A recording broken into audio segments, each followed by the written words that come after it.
If the New York Mets are going to trade for a starting pitcher this offseason, Tyler Glasnow is the perfect fit. I'll explain why on today's show. You are Locked On Mets, your daily New York Mets podcast. Part of the Locked On Podcast Network, your team every day.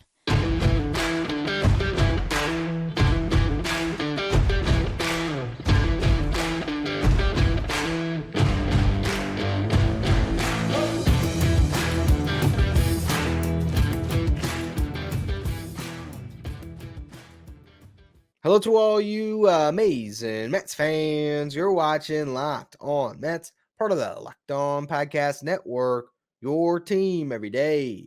I'm your host, Ryan Finkelstein. Want to find any of my work, follow me on X at Finkelstein Ryan. You also find some of my writing at justbaseball.com, where I work as the managing editor and where I wrote an article today titled Predicting the Top Starting Pitchers Who Could Be Traded in 2024. And in this article, which is a play off of a show I did earlier this week for Locked On Mets, where I canvassed the landscape of free agents coming up, whether it's in 2025, 2026, 2027, and guys that were on teams that could be moving some of those starting pitchers. And in the article, I actually did predictions on the landing spots. And Corbin Burnes was mentioned in this article. I had him staying put. Dylan Cease was mentioned in this article. I had him getting traded to the Dodgers. Shane Bieber was mentioned. I had him getting traded to the Orioles. Tyler Glasnow was the pitcher that I projected to get sent to the New York Mets. I think this is a trade that makes a lot of sense. And the big reason why is the salary. We have to remember with how the New York Mets are going to operate under Steve Cohen, anytime where money could help the Mets get an advantage, they're going to go for it, whether that's eating salary to get better returns when they're trading away their players, whether that's taking on more salary when they're trading for players.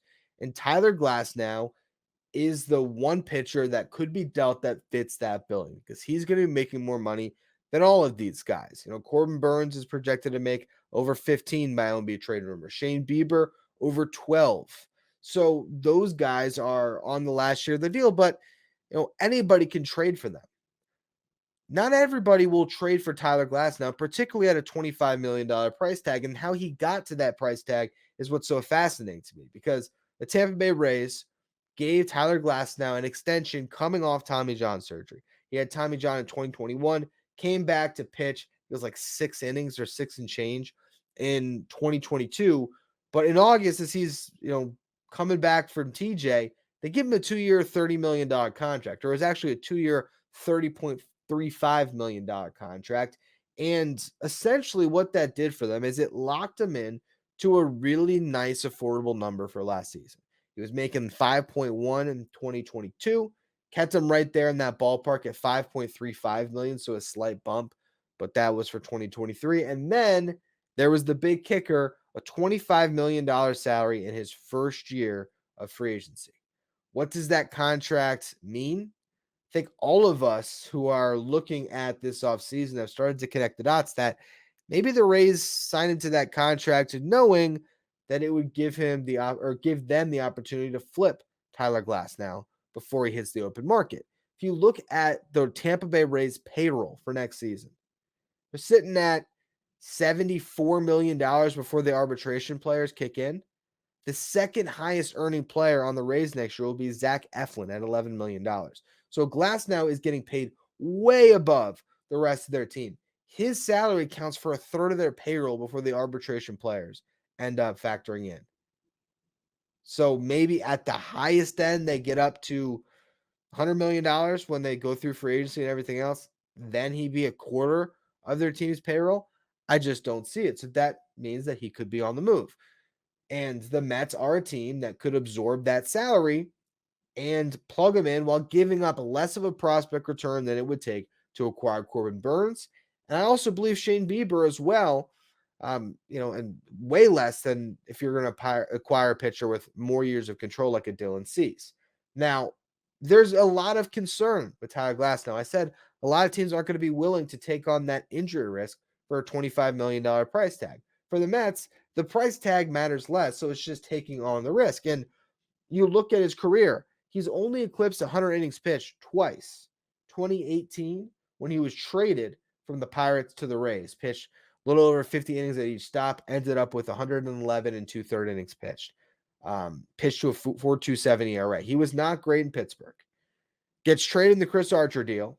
2019, he pitched to a 1.78 ERA and 60 and 2/3 innings pitched, only 12 starts. 2020, 4.08 ERA, but it was the shortened season, 11 starts.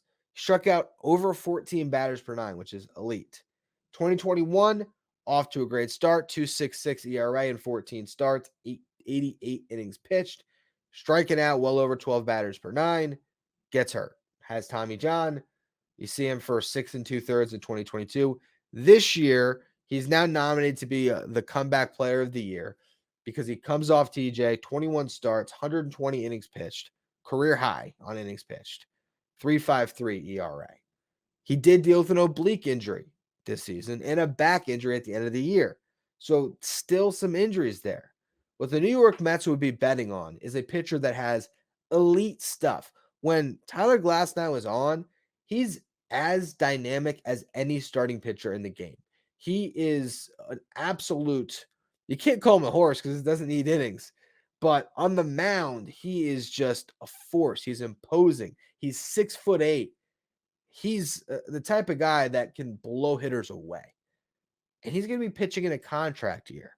So the bet that the New York Mets would be making is a 1-year gamble, accounting for his salary, that this guy in a contract year will be awesome and will really raise the bar for what the Mets can be and actually make them a really scary team. And I think, again, where this trade could really be a perfect fit for the Mets comes in with the cost of acquisition. And that's what we're going to talk about next. What is it going to take to acquire Tyler Glasnow in a trade? And how does that compare to the trade package we were discussing yesterday for Corbin Burnes, a player with the same amount of control you'd be getting 1 year left on the deal? Before we get to that, though, today's episode is brought to you by Jase Medical. There's a lot of uncertainty in the world today. It's important to be prepared. Supply chain shortages for medications or the inability to get medications in a timely manner due to natural disasters or if you're traveling abroad, this could leave you unprepared. Everyone should be empowered to care for themselves and their loved ones during the unexpected, and that's why Jase Medical created the Jase case, providing 5 life-saving antibiotics for emergency use. Jase handles everything from online evaluation to licensed pharmacy medication delivery and ongoing consultation and care. Jase was doctor created and is doctor recommended. You can now customize your Jase case with dozens of add-on medications. You can even add additional life-saving medications based on your unique needs. Personally, my wife and I, we love to travel. For us, it was important to get a Jase case so that whenever we leave and we're on the go somewhere, we just have that safety net with us to just be prepared for whatever life will throw our way. If you're interested in a Jase case, go to jasemedical.com and enter promo code LOCKEDON at checkout for a $20 discount on your order. That's promo code LOCKEDON at Jase Medical, JASE medical.com. Before we discuss what it would take to acquire Tyler Glasnow, I want to share with all of you the exciting opportunity to join the Locked On Mets Insiders. This is where you get breaking news, the inside scoop, and exclusive content delivered directly to your phone, where you can essentially get text messages from me and have one-on-one conversations. If you ask me any questions, I'm always going to do my best to answer them through subtext, and you get a little bit of inside knowledge. I've been discussing some of the topics that we've had on the show this week throughout the week with the Locked On Mets Insiders. So some of you who are plugged in already have an idea of what the Tyler Glasnow trade package will be because I have been talking about it with you guys. So I really am enjoying this way to connect with the audience in a more personal manner. If you want to join, you can find the link in the episode description, or you can go to subtext.com/LockedOnMets. Now let's get into the package. What would it take to acquire Tyler Glasnow? And obviously this is just my best guess, but I think the most important part of this conversation for me is what you won't have to trade to acquire Tyler Glasnow. Let's look at the Mets' top 6 prospects. I think consensus is the top 6 in the system, in some order, includes Jet Williams, Drew Gilbert, Luis Angel Acuna, Ronnie Mauricio is still considered a prospect. Kevin Parada and Ryan Clifford. Blade Tidwell in the fringes there as well. I think I might have had him over Parada in my last top 10. I got to do an update on that because the end of that season in Binghamton has me thinking a little bit differently about some of those prospects. But regardless, you can lump him into the mix as well. Those 7 prospects, you don't have to trade any of them to acquire Tyler Glasnow. On yesterday's show, to get Corbin Burns, I was saying the Mets would have to trade Luis Angel Acuna and potentially a Mike Vassell or Christian Scott, guys that are fringe top 10, maybe just outside the top 10. I would have Christian Scott in the top 10, Mike Vassell maybe 11 right now, but really good prospects and multiple to get him because he's been not only better than Tyler Glasnow, the Cy Young winner, he's been durable. You can count on Corbin Burns to make 30 starts next year. You can't say that about Glasnow. And when they shop him on the market, that's going to be the big sticking point. His health and his contract being $10 million more than a Corbin Burns. So the cost of acquisition drops off significantly. The other aspect of it is the Tampa Bay Rays have a really good farm system. So they're in a roster crunch already for their 40. They're probably looking for prospects further in the line. They're also really good at developing players. So instead of getting a player in AA or AAA that's close to a not finished product, but closer certainly to a finished product than 18 or a 19-year-old, they're going to have their own scouts who have evaluated the players in the Met system because that's their job, who have a couple teenagers that probably identified that they'd be interested in. Now, the problem there is, hey, the Rays are really good at this, and a trade might look terrible in retrospect. But just for the spirit of making this sort of clearer conversation and something that could be a little more digestible, I did put a package together with names that you know. Marco Vargas and Ronald Hernandez were the 2 lower level prospects the Mets acquired in the David Robertson trade. And after that trade was made, those who are into scouting and who are, minor league evaluators raved about the 2 players the Mets got who had been tearing up the Florida Complex League. And they performed well with the Mets, particularly Ronald Hernandez. Vargas struggled a little bit when he went from the Marlins Complex League to the Mets Complex League, which is literally just a short drive. It's not like it's really changing much when it comes to atmosphere they was playing in, but for whatever reason, didn't have the best close. He was still good, but not great. Hernandez was great. He got on base like I think it was close to a 500 clip with the Mets Complex League team. They both ended up in St. Lucie at the end of the year and did well. And so these are guys that will start next year in low A and are really promising teenagers. And I think one of them would be a suitable start for a Tyler Glasnow trade. I don't think that Marco Vargas alone gets Tyler Glasnow, but I think gets you pretty close. And I think it would either be 2 guys likely in the top 30. So that would be maybe Hernandez, who's not considered quite the same level of prospect as Vargas, but again, I mean, these guys are so young, could go either way. So maybe it's Hernandez and another guy in the back end of the top 30. Right now, MLB Pipeline has him at 20 in the Met system. They have Vargas, I think in the top 10, close to it. I had Vargas in my top 10. Or it'd be Vargas and someone that's maybe outside of the top 30 that the Rays scouts just love. So another, international signing probably that's younger that they identify.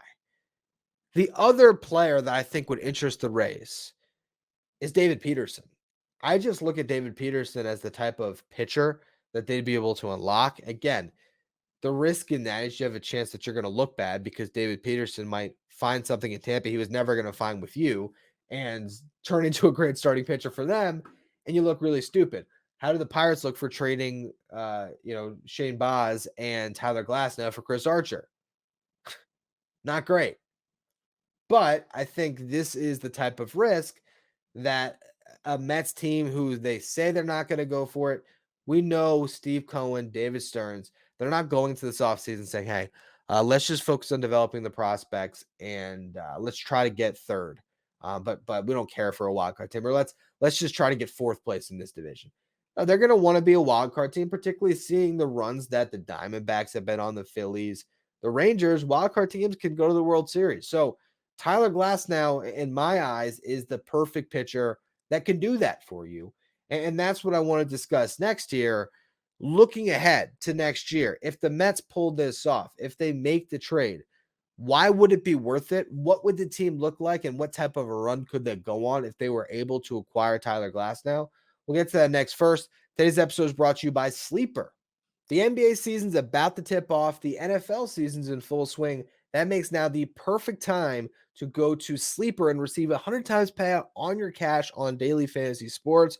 Basically, how you play is you pick more or less on stats for star players. So if it's basketball, maybe it's Jalen Brunson, and you're going to take the over on points, and you're also going to look at Bridges with the Nets, and you're going to take over on rebounds. You combine that with LeBron James with the Lakers and take an over on assists, and you combine it all for a chance to win 100 times payout on those picks with Sleeper. You can also do the same thing with the NFL on every Sunday. You can pick more or less on stats for the star players around the game, and there's also built-in group chat functionality. So you can play with friends where you copy your group's picks with just a tap of a button.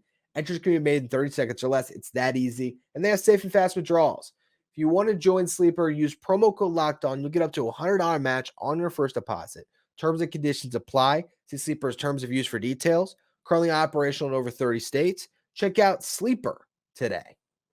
I've spent a lot of this week thinking about how the New York Mets build out a starting rotation. How do they get two arms into the mix so that they can have a fighting chance next season, not only in the regular season, but if they make it to the playoffs? You're seeing right now the value of having a really good 1, 2, 3 in the playoffs. That's the most important thing, particularly with the wild card round. And then having a solid four as well. If you have four starters that you can trust in the playoffs, which is funny because I think if we look at all the teams right now, none of them really have four starters. I think a lot of them have three, right? But if you could have four, I mean, you can make a really deep run. And the Mets have two. They have Kodai Senga. And I think Jose Quintana, if he's your four starter next year in a playoff rotation, you feel great. So it's trying to find those other two guys. And the reason why I love Tyler Glasnow is if you get him into the playoffs, even though look at his postseason numbers, they haven't been great. I still believe with the stuff that he has that he could really move the needle for you, particularly again in a contract year. That's the part of this that really intrigues me. It's getting the absolute best version of Tyler Glasnow because there is that motivating factor of a contract year that will help guys more than you can imagine. And it's not like a contract year is going to suddenly keep him healthy, but if he is healthy in a contract year, I mean, Tyler Glasnow in his year with the Mets could win the NL Cy Young. That's how good he can be. And while the risk is great, the Mets are the one team in baseball that could absorb that risk, and it's not that big of a deal. That $25 million that Glasnow is going to get paid, guess what? Look at Max Scherzer's salary next year. He's supposed to make $43.3 million. 22 and a half of it is getting paid by the Rangers. That means 20 and, almost 21 of it, the Mets are still picking up. I think it's 20.8 million, but they're saving 22.5 million. So for what you are going to pay him, you could have Tyler Glasnow for a little bit more. Now, let's say you take that same amount of money, 'cause it's the same thing on Verlander's contract, and you go out and you sign Yoshinobu Yamamoto. Guess what? What the New York Mets just did with the remains of Scherzer and Verlander is they took the financial investment they had in their top two starting pitchers, right? And they turned it into Luis Angel Acuna, Drew Gilbert, Ryan Clifford, three of your top five prospects now, top six, and two of your top three. Plus, you took the money that you would have paid them, that you're saving by them pitching on other teams, and you replace them with two guys in Glasnow and Yamamoto that next year, I don't even know how much worse that is. You say, oh, the injury risk on Glasnow. What's the injury risk on two pitchers in their 40s? And to bet on Tyler Glasnow next year in a contract year to pitch better than those two guys ain't a crazy bet. So that's the dream team to me. Just still land Yamamoto in free agency. You have Senga, you pair him with Glasnow in a trade. Now you got a 1, 2, 3 that's dangerous. Adding Quintana as your fourth, You have all these depth arms to fill out the back end of that rotation. I think the Mets are cooking with gas. And the other good part about trading for Tyler Glasnow, you still have prospect capital to go out and get Juan Soto if you wanted to. That's a lot of money, of course. But to Steve Cohen, who knows what the Mets would do? And if you end up with that team, hey, you're going to be feeling great on opening day. Now, as we saw this year, anything can happen, but you got to put your best foot forward. I think this is the way to do it. Now, and then even if you don't get Yamamoto, you don't get Soto. Let's just say you strike out, Yamamoto signs with another team, and Juan Soto signs an extension stay in San Diego. You still can trade for Tyler Glasnow. Let's just say you sign Jordan Montgomery, who we talked about earlier this week. You're 1-2-3, Senga, Glasnow, Montgomery. You can go into a playoff series with that rotation and feel really good about it. And the best part about Glasnow for me, well, I don't know. I've said the best part multiple times. So another great element of this is the fact that the long-term risk isn't there. You know, if you were to trade for Corbin Burnes and extend him, that's what you'd want, right? Because he would be locked in. But, you're trading prospects to be able to get that contract signed when he might just be waiting for you in free agency anyway.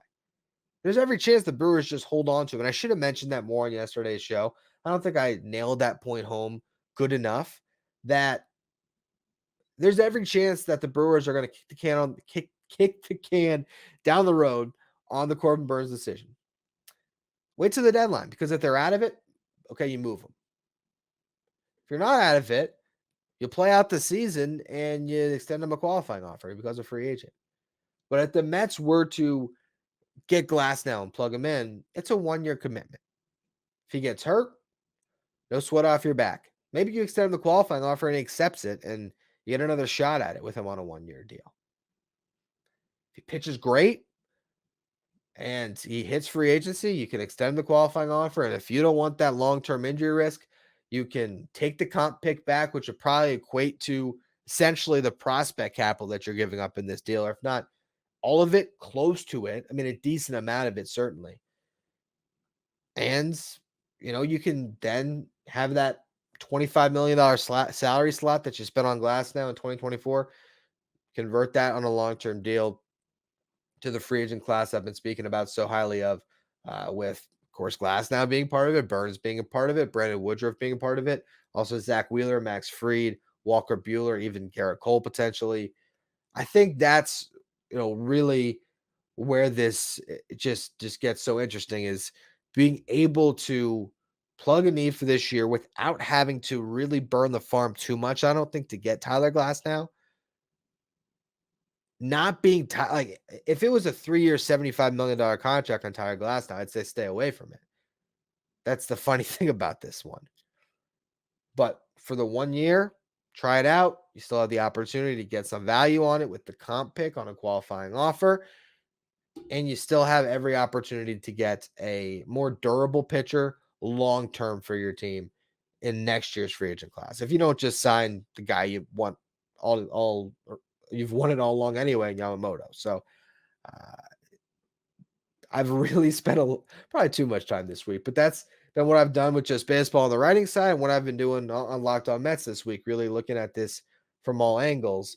And the more I thought about it, the more I let it marinate in my head, the more the Tyler Glasnow just made the perfect sense to me as the starting pitcher the Mets should trade for. So we'll see if it happens.